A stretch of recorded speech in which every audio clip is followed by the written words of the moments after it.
Good evening and welcome to the September 18th edition of Newswatch 18. I'm Catherine Kuckelman. And I'm Scott Strelo. Thanks for joining us. President Leath spoke in his induction ceremony on Friday. In a speech, he discussed lowering tuition for students at Iowa State. I'm proud to say that this fall, Iowa State has the lowest tuition of the 11 universities in our peer group. This is great, but simply being number one on this list, or in this case, number 11, it's not enough. We can and will do more because our students' debt load is still too high. We have a responsibility to do everything we can to reduce the overhead on the education we provide. Leath became president of Iowa State on January 16th. Leath is the 15th president. Our college radio station, 88.5 KRE, is preparing for the Maximum Music Festival, one of their largest free music festivals to date here at Iowa State. Next Friday, September 28th, the Central Campus lawn just south of the Campanile will be transformed into a multi-genre music lineup. Performers featured at the event include the River Monks, Christopher the Conquered, Atlas Sound, and the rising sensation RJD2. This event starts at 7:30 p.m. and is open to the public. The College of Design will present its latest project on Main Street. Design on Main has taken over 7,000 square feet of the former Ames Antique Store. 20 graduate students in the Integrated Visual Arts program will be displaying their artwork and projects in the Main Street building. The College of Design's Director of Operations, Mike Miller, hopes that the program will connect students with the community. Students will host an open house Sunday, September 23rd from 10 a.m. to 5 p.m. as part of the Octagon Art Festival. There will also be demonstrations and opportunities to ask questions. This Friday, the Memorial Union here on campus will celebrate its 84th anniversary as an essential part of Iowa State's history. From 5 to 7 p.m., enjoy chili, cake, and drinks, then reminisce about the legacy it has been a part of for close to a century. The event is free to the public and all are encouraged to attend. The drought this summer may not have influenced the crops as much as feared. Iowa State experts say that last week's crop yield projections was at 122 bushels per acre. This strongly contrasts the 110 prediction feared during the drought. ISU experts say that the drought will only stop the streak of record-setting harvests. Regardless, this year's harvest is predicted to be the 8th largest in United States history. On September 19th, Adam Davidson and Alex Bloomberg of NPR's Planet Money will be at Iowa State. Planet Money is a radio show that also produces podcasts which discuss the global economy. The live show is funded by Greater Iowa Credit Union through the College of Business. They're hoping to attract ISU students and the community of Ames to similar business topics. The show will be held in the Great Hall of the Memorial Union at 8 p.m. The event is free for everyone. So Chandler, what's been going on in sports? Well, we had some big wins this weekend. Hear about it after break. You're watching Newswatch 18.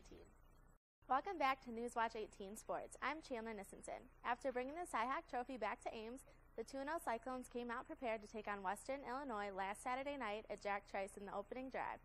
In the opening drive, Iowa State's James White took it 56 yards to the house, giving the Cyclones an early 7-0 lead. The Cyclones' falling possession once again led to another Cyclone touchdown with a 16-yard pass from Steele Jantz to Chris Young. Just before halftime, Jantz hit Young again for a 5-yard TD pass as the Cyclones went into the half up 21-0. ISU scored right away on their first possession of the half on a 22-yard passing touchdown from Jantz to Aaron Horn. Rob Standard capped off the scoring for the Cyclones' win in the fourth quarter with a touchdown run. Iowa State went on to win 37-3. Improving to 3-0 to start the season, the ISU defense held Western Illinois to just 178 yards of offense. Jantz finished with 209 yards passing and 3 touchdowns. Jeremiah George led the Cyclones on defense with 9 tackles.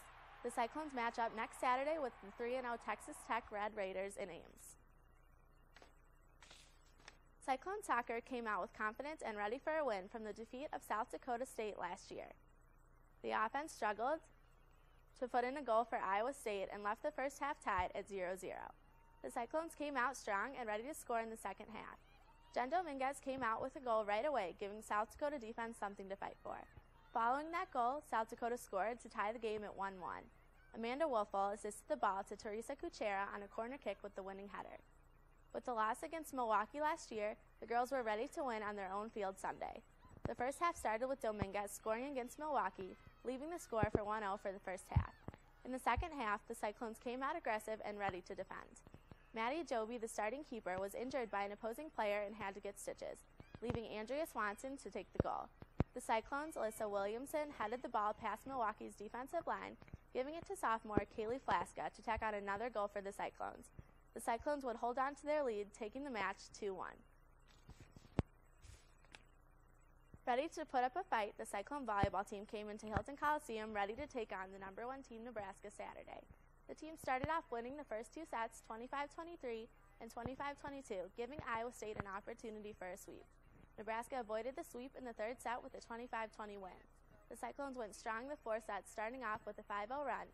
With the pressure on, middle blocker Tanisha Matlock slammed down the ball and secured the win for the Cyclones, beating Nebraska 25-21, as Cyclone fans stormed the court in celebration.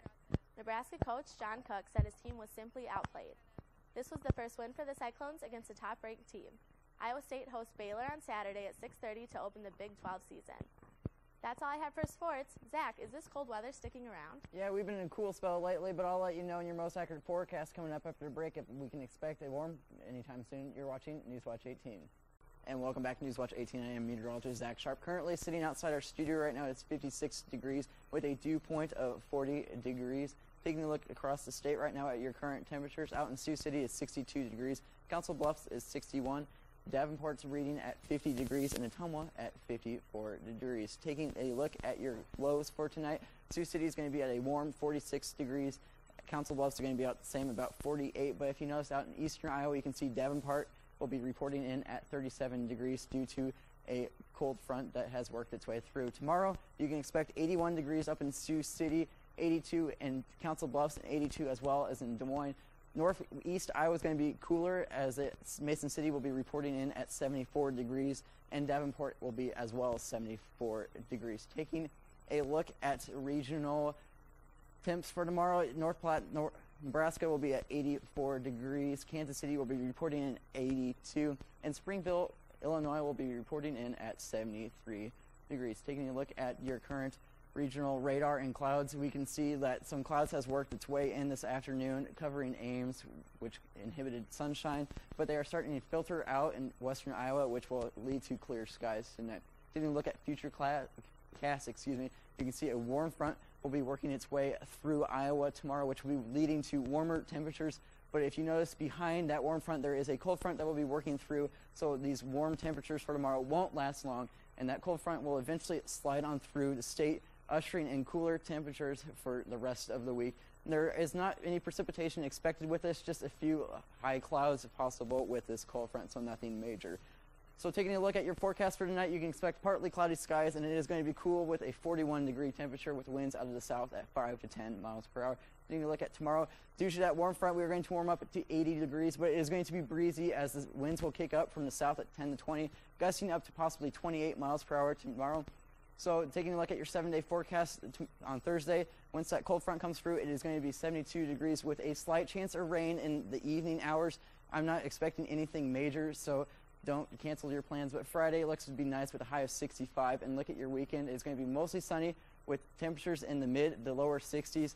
But by the end of next week, we're going to warm up to 80. So that's all I got. Back to the desk. A delivery more than 6 years in the making came overnight at the National Zoo in Washington. Mei Zong, the zoo's giant female panda, gave birth to a furry cub late on Sunday. Veterinarians have not been able to check the little one yet as the mother bonds with her newborn. They have kept a close eye on the pair using a 24-hour panda cam. The cub was the product of several tries in artificial insemination. The new mother will most likely not emerge from her den or eat or drink for at least a week. That's all we have for tonight's edition of Newswatch 18. Be sure to tune in on Thursday at 8 for your latest Cyclone news, weather, and sports. Have a good night.